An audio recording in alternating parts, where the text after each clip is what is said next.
यही माघ 16 गति रत्नचौर जाउँ, विशेष सांगीतिक उत्सव 2082 मा रमाऊ। मागधीको बेनी नगरपालिका 1 रत्नचौर पछिल्लो समय पर्यटकीय गन्तव्यको रूपमा विकास हुँदै गइरहेको यहाँलाई अवगत गराउन चाहन्छौं। यही माघ 16 गति स्थानीय कला संस्कृतिको जगेर्ना गर्ने उद्देश्यले प्राकृतिक सुन्दरता र भाइरल तोरीबारीलाई पर्यटकीय रूपमा विकास गर्नको लागि विशेष सांगीतिक कार्यक्रम आयोजना गरिएकाले उपस्थितिका लागि सम्पूर्ण महानुभावहरुमा हार्दिक अनुरोध गर्दछौं। मुख्य आकर्षकहरू देशकै सर्वाधिक लोकप्रिय र लोक संस्कृतिको पर्यायवाची कार्यक्रम इन्द्रेणीको विशेष सांगीतिक प्रस्तुति रहनेछ।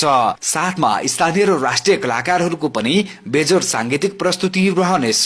कार्यक्रमहरू यही माघ 16 गति शुक्रबार बेनी नगरपालिका 1 रत्नचौर खुला मञ्च म्याग्दी। प्रायोजक भीमकुमारी स्मृति कोष, सहकार्य बेनी नगरपालिका 1 वडा कार्यालय रत्नचौर काठमाडौँ सम्पर्क समिति, सुदीप राहुल स्मृति कोष रत्नचौरमा अवस्थित रत्नचौर जागरण समूह, रत्नचौर युवा क्लब र विभिन्न टोलका आमा समूह लगायत गैर संघ संस्थाहरू। समय बिहान ठिक 10 बजेदेखि। अन्य थप जानकारीका लागि कार्यक्रम परिचालन समिति अध्यक्ष नेत्र महत, सम्पर्क मोबाइल नम्बर 9857 40 262।